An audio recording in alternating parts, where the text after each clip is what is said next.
Welcome, everyone. Hey, sitting in a 2004 Cadillac DeVille, 300 horse, and the problem is that the service engine soon light come on, or what they call the mill light. So we're out to see why, and then go ahead and turn it back off. Now, so I'll tell you what I'm talking about. There's the ones that are on. Let's see. So we have emergency brake, not just because I have the brake on. The ABS is on, traction control is on, and service engine soon light is on. Okay. There. I'm gonna hook up this little scanner. Okay, and it's called OBD2. Okay, and OBD2 stands for Onboard Diagnostics Tool. And back in 1997, the government said that any vehicles coming into the United States or being made in the United States will have the capability of having an onboard diagnostic system. And they will all be able to use only one scan tool. That's what this is, a scan tool, to go ahead and look at the trouble codes, what's the fault happening with the car, stuff like that. Okay, so this scan tool hooks into the computer. There's a plug-in. All the plugins are the same from 1997 on up. This will plug into it. So any vehicle there is import, doesn't make a difference. If it's sold in the United States, it has to have this plug-in, and it has to have this capability of pulling up a trouble code and saying, what's wrong? Because the computer flags codes. So it says, all right, Rick, you have a misfire on cylinder number 5. Okay? So then I know right away what the problem is, and that if I leave it go, that misfire is going to actually damage my catalytic converter, which, again, it comes down to what? Pollution. We're going to try to trim our pollution problems down, but to do that, we need to have the capability of determining when we are producing pollution, when we're producing too much. So that's what this system was for. I will diagnose my running gear of my engine, and when I see a cylinder misfiring, that's going to dump in raw gas in on my catalytic converter and overheat it, and then I'm going to push out exhaust emissions that are way above standard.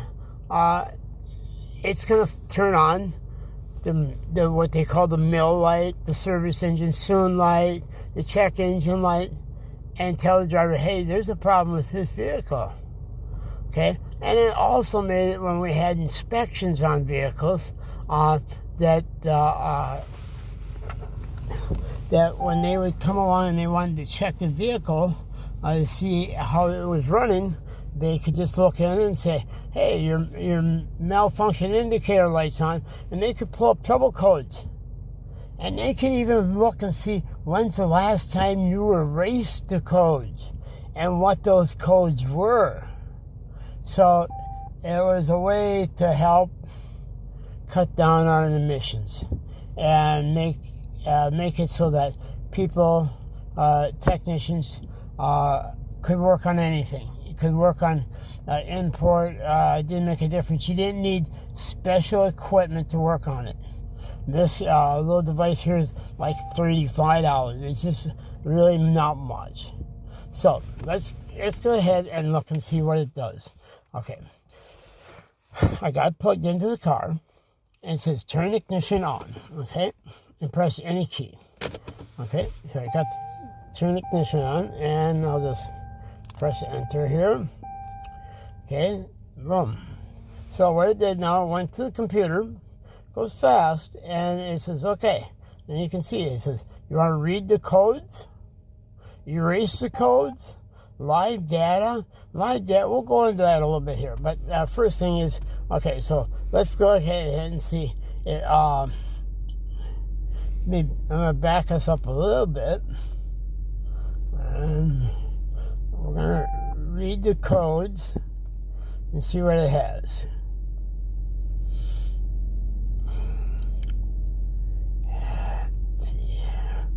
reading codes. Now there's stored codes and pending codes. Now stored codes are something that's happened before, and pending codes are ones that are getting ready to happen.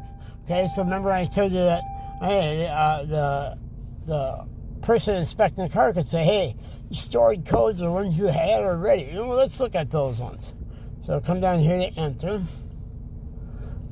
Read. Okay, so we got P0141. It's O2 sensor heater circuit. Bank 1 sensor of bank 2. Okay, so it's on bank 2. And we have bank 1 and 2 on the car because we have 2 different exhaust manifolds. So the bank 1 is on the driver's side and bank 2 is on the passenger side. So it's on bank 2 on the passenger side, and it's the first sensor we run into. That's our oxygen sensor, because we run more than one oxygen sensor. We run one before the catalytic converter to change the air-fuel mix, the fuel being added, and we add one after the catalytic converter to make sure that the catalytic converter is removing the emissions. So we have 2 of them. So now it's the one before the catalytic converter. Okay, so it tells us what it's doing. Now we'll exit back and store codes. I cut it a little short. Okay, let me go back in. All right, and that's one. And I didn't see that. It's one of 4 codes. Okay, so the next code is torque converter clutch circuit. Performance stuck off. So in other words, the torque converter, where we've seen the traction control, the torque converter circuit, the little sunlight on there is stuck in the off position. Okay. EVAP system, pressure sensor, switch A circuit is low. Okay, well what it does is EVAP is that it's going to go ahead and place the whole system under a vacuum, okay, for so many seconds to see if we have any leaks to our gas tank. Our gas cap can be leaking. Maybe the gas cap wasn't put on tight, and it would set one of these codes. So, try to get so you can see that better. So, the EVAP system is evaporated emissions. Sorry, trying to get sort of focus there. So it says the circuit is low. So it's seeing some type of problem with our EVAP. Number 2, EVAP system vent. Valve control circuit open. So now we got vent open. And I already know what's wrong with it. Is the gas cap wasn't put on tight. Okay? So that's what the issue is there. And then we're back to the O2 sensor. So that's all 4 codes. We'd write those down. Then we'd come along and we hit exit. And we could look and see, wait, let's see what our pending codes are. They're not yet set, but they're getting ready. O2 sense heater, bank, the same one. And it's 1 of 4. And they're all the 4 of the same codes. Okay. So what we're going to do is exit back again, and then we're going to go down to erase codes. Okay? Alright, so we're going to hit that. Erase trouble codes. Erasing trouble codes. Are you sure? So they want to make sure that you want to erase the trouble codes. Once they're erased, you can't get them back. And we're going to say, of course we're sure. Yes. And erase. Okay, now when I erased, if you look, the mill light that was right down here is gone. It turned it off because I erased the trouble codes. There's no more trouble codes. And then I could go down and I can hit live data. And we're going to just talk about this for a few seconds. And we'll do another video that goes into this in depth on what to look at. Okay. So, in DTC count, okay, And this is, again, our what? Diagnostic trouble code, okay? Our fuel system 1 and fuel system 2, that's the bank, left and right. Load is going to be, how much load are we putting on? I'm trying to get down here a second. Okay. Whoops, I went too far. There we go. Load. Now, how much load? So we're not stepping on it real fast. We're not trying to just get out and race a little bit. Because if we do, here's what happens. I'm going to raise the arms. Okay? You see, so it sees right away a load. Well, what does that tell the computer when it sees a load? It says, hey, computer, he wants me to go. So the computer says, not a problem. And starts dumping fuel. Opens up those injectors and says, let's go. Okay? So he sees the throttle plates open. He sees the load drop or increase it. I want to go. So let's do it. Okay? I'm sorry. Here we go. It's hard with the camera. But anyways, the next one. Okay? Engine coolant temp. I'm 194 degrees. And that's about right because my thermostat's 190. Okay? Next one is shift. And we're not doing that in long-term fuel delivery, fuel trim, short-term map sensor is manifold absolute pressure. Again, that's on the load. My RPMs is RPMs is at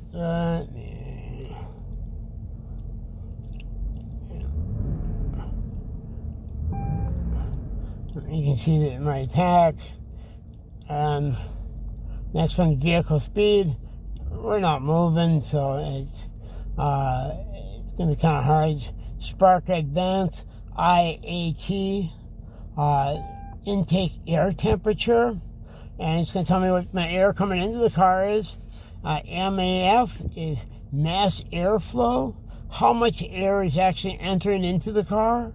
So when I step on it, you can see the values come up. So it says I'm dumping this much air, and if the computer sees that go up, he says I need to add fuel to match that. So I got a perfect air-fuel ratio. So he adds fuel. TP is throttle position sensor. There you can see me open it. Air status. If it has an air system where it's pumping external air in to help the exhaust emissions come down, and we don't have that on this one. So let me go down here. Try to get to a different.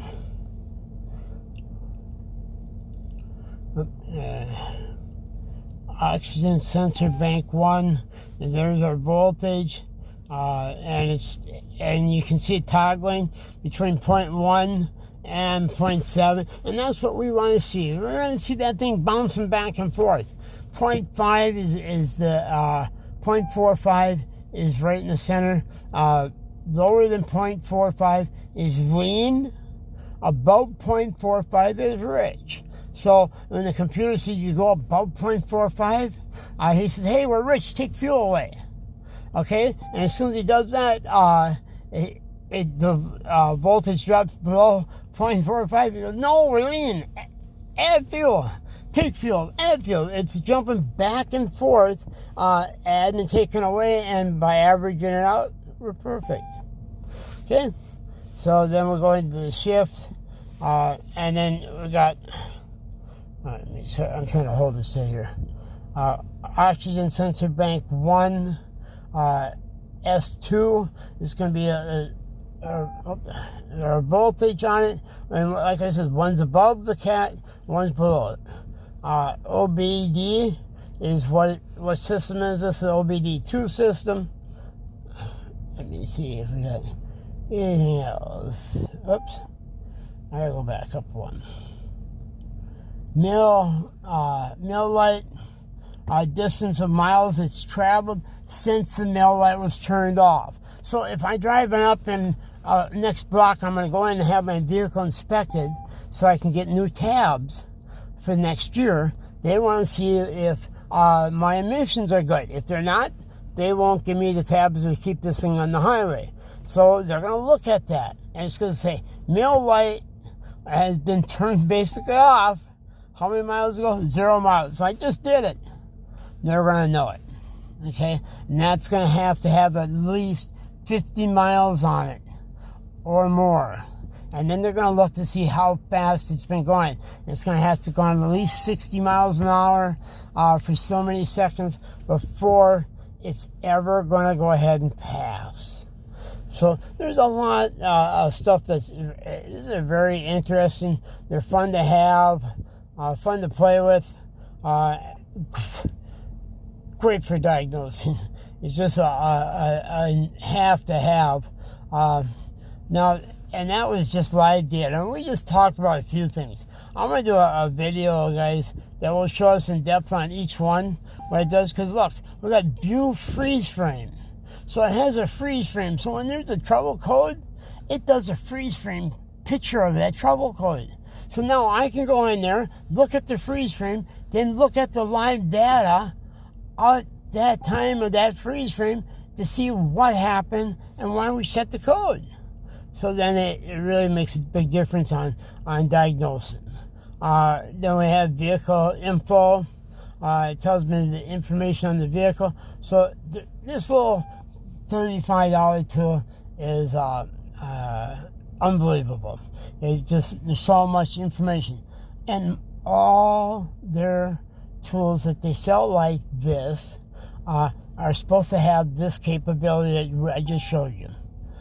This is the minimum capability. And of course, the more you spend, the better ones you can get. And I'll show you some of the better ones. So I'll do the video on some of the better ones, which have a lap scope in it. I have a way that I can take a picture of my injectors. And it has everything. So, and you can actually watch the voltage on a voltage scale. I'll kind of show you what it is. And then there's another program you can buy for your laptop and hook your laptop up here and actually watch it on your laptop and have the same capabilities as this scan tool does. So there's a lot of different options for you out there if you're working on the vehicles at all. And we'll get a chance to get into it and show you around, okay? All right, guys, that's just a little bit of introduction of what's available and what's coming up in the next videos. If you're interested in those type of things, I was a teacher for many years on this stuff, so I had hands-on to see it actually working and actually teaching it on how to diagnose and what to do and what not to do. And there's a lot of tricks out there you can do, you know, and we'll kind of go through that. And I enjoy showing people the stuff. It's not as scary as a lot of people think. You know, they go, geez, it's got a computer on board. Not really. I don't have one computer on board. I have many computers on board. You know, so when I'm talking, I got 25 computers on board. That's not a bad thing. It's a good thing. Makes my life easier. And I'll show you how. It's just a matter of getting educated and getting some of the right equipment you need. And it makes a world of difference. Without it, you're kind of guessing. And that's pretty tough. It costs a lot of money, I guess. So, guys, I hope you enjoyed the video. Hit subscribe, hit the bell, so when next one comes out like this, if you're interested, you can see it. I appreciate your time, and have a nice day. Thank you.